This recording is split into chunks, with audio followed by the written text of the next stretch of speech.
শুভ নববর্ষ সকলকে। দিনটা আজকে পয়লা বৈশাখের দিন। সকাল থেকে কোথাও বেরোয়নি, তাই ভাবলাম বিকেলবেলায় কোথাও একটু ঘুরে আসি। বিকেল 5টা না বাজতেই আমরা ভাবলাম কলকাতাতে নিউ টাউনে যে ইস্কন মন্দিরটা প্রতিষ্ঠা হয়েছে ঠিক সেখান থেকেই ঘুরে আসব।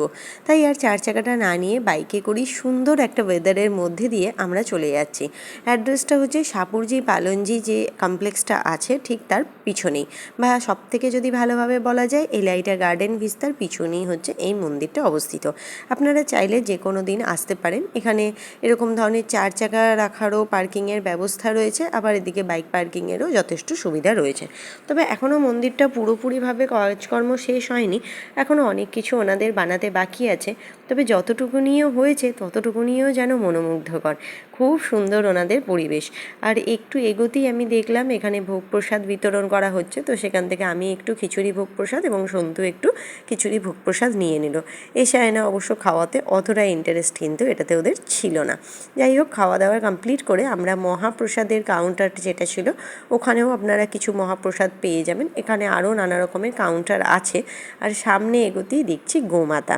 এই গোমাতা দেখার জন্য এশায়নারা যতটা এক্সাইটেড আমিও ঠিক ততটাই। এখানে সবথেকে ভালো লাগলো এই গোমাতার একটা নির্দিষ্ট জায়গা করে ওদের ছেড়ে রাখা হয়েছে। কোনো রকম বেঁধে রাখার ব্যবস্থা কিন্তু আমি ওদের দেখলাম না। এর পাশেও অনেকগুলো গোশালয় রয়েছে, সেখানেও দেখলাম প্রত্যেকটা গোমাতাই ছাড়া। বেশ ভালো লাগলো যে ওদেরকেও মুক্ত জীবন দেওয়া হয়েছে, বদ্ধ জীবন থেকে কিছু দিনের জন্য। যাই হোক, কথা বলতে বলতে এইখান থেকে আমরা বেরিয়ে পড়ছি এবং তার সামনেই যে জায়গাগুলো আপনারা এখন দেখতে পাচ্ছেন, এই যে জায়গাগুলো এইগুলো হচ্ছে ওনাদের মানে যারা ইস্কন মন্দিরে রয়েছেন তাদের থাকার জায়গা।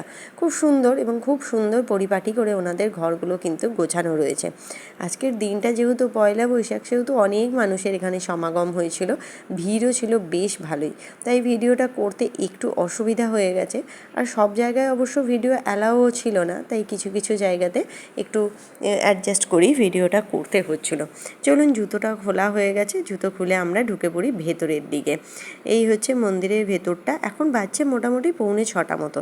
কেউ আসার ইচ্ছা থাকলে ঠিক 6টার মধ্যে আসবেন অথবা 6:30টার পরে, কারণ 6টা থেকে 6:30 পর্যন্ত ওনাদের মন্দিরটি বন্ধ হয়ে যায়, কারণ সেই সময় নাকি ভগবানের ভোগ প্রসাদ ওনারা দিয়ে থাকেন। আর এখানে ভোগ প্রসাদ বসে খাবারও নানা রকমের ব্যবস্থা রয়েছে। এখান থেকে 40, 50, 60 নানা রকমের টিকিট কেটে কিন্তু আপনারা এনাদের থেকে ভোগ প্রসাদ নিতে পারেন।